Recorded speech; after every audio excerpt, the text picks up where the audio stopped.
2024 წლის საპარლამენტო არჩევნებს დაემთხვა ისეთი მნიშვნელოვანი პროცესი, როგორიც არის მოსახლეობის საყოველთაო აღწერა.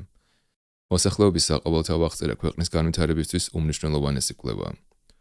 საქართველოში დამოუკიდებლობის შემდეგ ეს რიგით მესამე აღწერაა. 2014 წლის აღწერის მონაცემებზე დაყრდნობით თბილისის მაგალითზე ამ კვლევის მნიშვნელობა განვიხილოთ. ანალიზი 2014 წლის მდგომარეობას ასახავს. თბილისის მოსახლეობა 1,1 მილიონ ადამიანს შეადგენს. ყველაზე მჭიდრო დასახლებული რაიონები სამგორი და გლდანია, თითოეულში 177,000-მდე მაცხოვრებლით. თბილისში ქალების რაოდენობა კაცების რაოდენობას 10%-ით აღემატება. გლდანის ერთ-ერთ სააღწერო უბანში კი პენიტენციური დაწესებულების გამო მამაკაცების რაოდენობა მოსახლეობის 74%-ს შეადგენს. მოსახლეობის ასაკობრივი სტრუქტურა სამ ჯგუფად არის წარმოდგენილი. 17 წლამდე ასაკის, 18-დან 64 წლის და 64 წელს ზემოთ მოსახლეობა. ეს მონაცემები ქალაქის ახალგაზრდა და ხანდაზმული უბნების დანახვის საშუალებას იძლევა. საშუალოდ თბილისში ერთ ოჯახში 3,3 ადამიანი ცხოვრობს.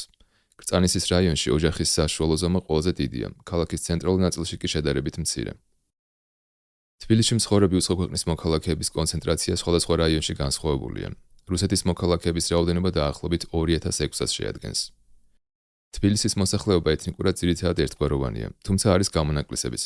კრწანისის სამხრეთ ნაწილსა და საბურთალოს მცირე არეალში ეთნიკური აზერბაიჯანელები, ხოლო ისნის ცენტრალურ ნაწილსა და სამგორის ერთ-ერთ სააღწერო უბანში ეთნიკური სომხები კომპაქტურად არიან დასახლებული.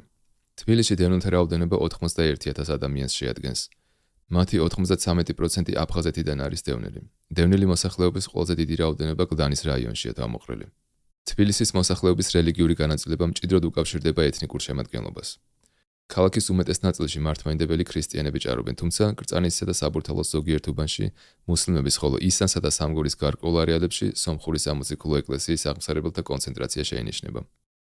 თბილისში განათლების დონის მიხედვით გამოირჩევა ვაკისა და საბურთალოს რაიონები, სადაც უმაღლესი განათლების მქონე პირთა წილი ყველაზე მაღალია. დასაქმებულთა შორის ყველაზე დიდი წილი დაქირავებით დასაქმებულებს უკავიათ. გლდანში დაახლოებით 47,000 ადამიანი. ამავე რაიონში თვითდასაქმებულთა რაოდენობა კი მნიშვნელოვნად მცირეა, დაახლოებით 6,000. თბილისში შეზღუდული შესაძლებლობების მქონე პირთა განაწილება სამ ძირითად კატეგორიადაა წარმოდგენილი: მხედველობის, სმენისა და მოძრაობის შეზღუდვა. ჩუღურეთის რაიონში სამივე კატეგორიის მაჩვენებელი შედარებით დიდია. ჯანმრთელობასთან დაკავშირებული ეს მონაცემები განსაკუთრებით მნიშვნელოვანია ქალაქის ინფრასტრუქტურის ადაპტირებისა და სამედიცინო სერვისების დაგეგმვისთვის. კერძო საკუთრებაში არსებული საცხოვრისის რაოდენობა ყველაზე მეტია სამგორში, 138,000.